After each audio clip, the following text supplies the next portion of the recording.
بسم اللہ الرحمن الرحیم۔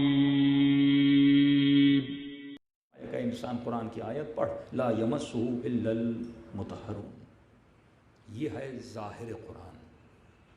اس قرآن کو بغیر طہارت کے تو مس بھی نہیں کر سکتا۔ اب تو ظاہر قرآن کو بغیر طہارت کے مس نہیں کر سکتا تو باطن قرآن کو کیسے مس کر سکتا ہے؟ ہر چیز کی کنڈیشنز و شرائط ہوتی ہیں۔ دخول ولایت میں آنے کے لیے پہلی شرط ہے طہارت۔ تب تو پاک نہیں ہوتا ولایت عملی کے اندر نہیں آ سکتا۔ اللہ نے شرط رکھی، کنجیاں رکھی ہیں۔ پوری زندگی تو عبادت کرتا رہے، مجلسوں میں آتا رہے، ماتمداریاں کرتا رہے، اللہ اور نبی کا نام لیتا رہے، لیکن خدا نے شرط رکھی، انما یتقبل اللہ من المتقین، میں اگر نماز قبول کرتا ہوں تو متقین سے۔ اس کا مطلب کچھ ایسے نمازی ہیں جو متقی نہیں ہیں، کچھ ایسے روزے دار ہیں جو متقی نہیں ہیں، کچھ ایسے لوگ ہیں جن کے وجود میں تقویٰ نہیں ہے، تو خدا نے شرط رکھی۔ اسی طرح شرط دخول ولایت یہ ہے کہ جب تک تمہارے وجود میں طہارت نہیں آ جاتی تب تک تو ولایت کے ڈور سے اندر داخل نہیں ہو سکتا۔ اور ابتدا طہارت کا پہلا درجہ یہ ہے کہ انسان اپنے کپڑوں کو پاک رکھا ہے۔ ابتدائی درجے بتا رہا ہوں آپ کو۔ پہلا درجہ یہ ہے کہ تمہارا لباس پاک ہونا چاہیے۔ بچوں کو بچپن سے سکھاؤ کہ اگر کپڑوں پہ نجاست لگ گئی تو نجس کپڑوں سے نماز کا ثواب نہیں ملتا، گناہ ہوتا ہے۔ مصلی پہ کھڑے رہو، اگر کپڑے نجس ہیں میں اللہ اکبر کر کے نماز پڑھنا شروع کر دوں، وہ نماز میرے لیے عذاب بن جاتی ہے۔ نجس لباس کے ساتھ مجلس میں آؤ گے تو ثواب کے بجائے گناہ لے کر جاؤ گے۔ یہ پہلا اسٹیج ہے۔ دیکھیے عادتوں کی مثال جو ہے نا وہ کچے دھاگوں کی طرح ہے۔ جب آپ ایک دن کرتے ہیں کچا دھاگا بن جاتا ہے، ایک مہینہ کیا تھوڑا دھاگا مضبوط ہوتا ہے، لیکن یہ دھاگا کبھی بھی ٹوٹ سکتا ہے۔ ہاں، ایک مہینہ کا مولانا میں 6 مہینے نماز شب، اپنے قصے جو لوگ پرانے سناتے ہیں، جوانی میں اتنے دن میں نے نماز شب، ابھی پڑھتے ہو کہ نہیں؟ جوانی کو چھوڑ دو، پچھلے زمانے، ابھی بتاؤ آج کیا کر رہے ہو؟ معیار تمہارا آج ہے، معیار تمہارا کل نہیں ہے۔ تو جب تم ریپیٹڈلی ایک عمل کو کرتے ہو، کچے دھاگے سے مضبوط ہوتا ہے۔ معصوم فرماتے ہیں اگر بہت زیادہ کرو نا اس عمل کو تو وہ کچے دھاگے سے زنجیر بن جاتی ہے۔ جب یہ لوہے کی زنجیر بن جائے پھر اسے دنیا کی کوئی طاقت توڑ بھی نہیں سکتی۔ پھر وہ زندان شام میں بھی ہو تو سیدہ زینب نماز شب پڑھتی ہوئی نظر آتی ہے۔ مضبوط زنجیروں کی مثالیں ہیں کہ راسخ ہو گئی تھیں عبادت خدا اور عبادت پروردگار عالم اہل بیت اور اولاد اہل بیت کے وجود میں، کیونکہ انہوں نے ریپیٹڈلی اپنی اعمال کو کیا دیا تھا؟ انجام دیا تھا۔ ہمارے ایک دوست کہہ رہے تھے مولانا میں نفس کی غلبہ بتا رہا ہوں آپ پر، کہتے ہیں مولانا میں کوئی 7 سال سے دائم الوضو، 7 سال سے، بڑا عرصہ ہوتا ہے 7 سال۔ کہہ رہے آج بھی جب وضو ٹوٹتا ہے نا، اب جو بندہ 7 سال سے ریگولر وضو ٹوٹے وضو کرے، وضو ٹوٹے وضو کرے، کہ آج بھی جب وضو ٹوٹتا ہے نا، وضو کا اندر سے نفس کہتا ہے چھوڑ دو۔ یعنی 7 سال کی ریپیٹیشن کے بعد پھر بھی اندر سے آواز کیا آتی ہے؟ آج نہیں کرو، سستی دلاتا ہے مجھے۔ تو اس لیے امام فرماتے ہیں یہ نفس بڑا خطرناک ہے۔ یہ مت سمجھنا کہ اگر تجھے کسی دن میں روک نہیں رہا تو اس کا مطلب یہ مر گیا ہے۔ مولا تشبیہ دیتے ہیں، فرماتے ہیں تمہارے نفس کی مثال سانپ کی طرح ہے، یہ کبھی کبھی بے ہوش ہو جاتا ہے لیکن زندہ ضرور رہتا ہے۔ کبھی بھی اٹھ کے آ کے تمہیں گمراہ کرو۔ کب گمراہی سے بچو گے؟ جب کوشش کرو گے ہمیشہ حالت طہارت، لاکھوں گناہوں سے بچ جاؤ گے اگر حالت وضو میں رہو گے۔ صلوات پڑھے محمد و آل محمد۔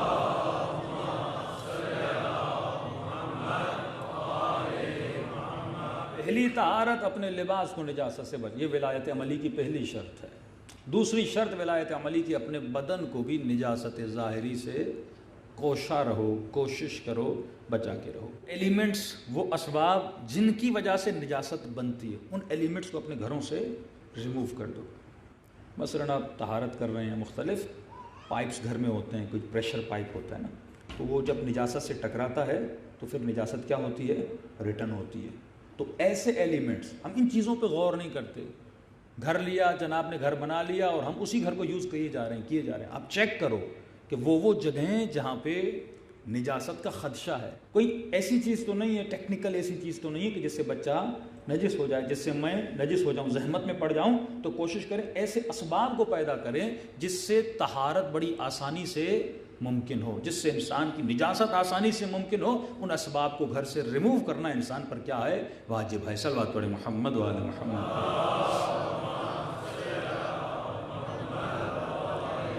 محمد وعجل فرجهم۔ تو دو طہارتیں آپ نے سن لی، لباس کی طہارت اور جسم کی طہارت۔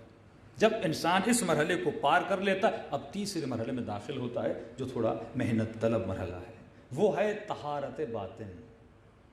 مولا کا جملہ سنیے، امام فرماتا ہے انسان خدا نے تجھے 7 قلم دیے ہیں، 7 پین دیے ہیں، 7 قلم دیے ہیں، لیکن یہ وہ قلم وہ ہے جب تو ان سے لکھتا ہے تو ان کی لکھائی مٹتی نہیں ہے۔ اچھا مولا یہ قلم جو اللہ نے دی یہ لکھنا کہاں پر ہے؟ فرمایا اللہ نے تجھے ایک سفید کاغذ دیا ہے۔ مولا مثال سے سمجھا رہے ہیں کہ مولا یہ سفید کاغذ کیا ہے اور یہ 7 قلم کیا ہے؟ فرمایا سفید کاغذ تمہاری روح ہے اور یہ 7 قلم تمہارے اعضاء و جوارح ہیں۔ تو اپنے 7 قلموں سے اپنی روح پر لکھتا جاتا ہے، 70 سال 60 سال جو تو لکھتا ہے وہی تجھے قیامت میں پڑھایا جاتا ہے۔ اور بعض یہ کہا کہ مرنے کے بعد تو 7 ممالک کا سفر کرے گا، 7 ممالک کی تشبیہ دی، 7 بلدان سے گزرے گا۔ یہ کون سے 7 ممالک ہیں؟ فرمایا تمہارے 7 اعضاء کے ممالک ہیں۔ مثلا ایک ملک آنکھ کا ہے، ایک ملک زبان کا ہے، ایک ملک کان کا ہے، ایک ملک شکم کا ہے، ایک ملک اعضاء نکاح کا ہے۔ ان سے تو گزرے گا، جو جو تم نے ان سے کیا ہے وہ تجھے دکھایا جائے گا۔ اب تمہاری مرضی ہے تو اپنے قلم سے لکھتا کیا ہے۔ آنکھ قلم ہے، یہ تمہاری مرضی ہے کہ اے جماع اس قلم سے حسین کا گریہ لکھ، اس قلم سے زیارت عاشورہ لکھ، اس قلم سے قرآن کی تلاوت لکھ، یا اس قلم سے نگاہ حرام لکھ۔ یہ تیرے اختیار میں ہے۔ یاد رکھنا جب یہ سفید کاغذ خراب ہو جاتا ہے تو پھر اس کو بنانا بڑا مشکل ہوتا ہے۔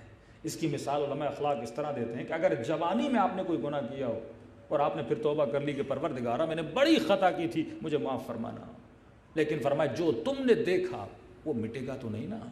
توبہ کا مطلب یہ تو نہیں کہ وہ سین، وہ سینری، وہ باتیں تمہارے ذہن سے ریموو ہو جاتی ہیں، نہیں، گناہ کی معافی ہے، لیکن جو تم نے دیکھا ہے وہ پوری زندگی عذاب بن کے تمہارے ذہن میں رہے گا، اور شیطان جب چاہے گا اسے تمہارے سامنے لا کر کھڑا کر دے گا، ذہن کو نجس کر دے گا۔ اسی لیے فرمایا اے جوان کوشش کیا کرو کہ یہ جو قلم اللہ نے دیا ہے اس سے اچھی چیزیں لکھا کرو۔ تو طہارت کا تیسرا دروازہ یہ ہے کہ انسان اپنے باطن کے اعضاء کو بھی نجاست سے بچایا کرو۔ اگر ظاہری نجاست لگ جائے تو یہ پانی سے مٹتی ہے، لیکن اگر آنکھوں سے گناہ کرو اور آنکھیں نجس ہو جائیں، یہ دنیا کے پانی سے نہیں مٹتے، یہ آنکھوں کے پانی سے مٹتے ہیں۔ یہ توبہ کے آنسوؤں کے پانی سے اس گناہ کو مٹایا جاتا ہے۔ لیکن سوال یہ ہے کہ انسان تو کب آنکھوں کے گناہوں سے بچے گا، تو کب زبان کے گناہوں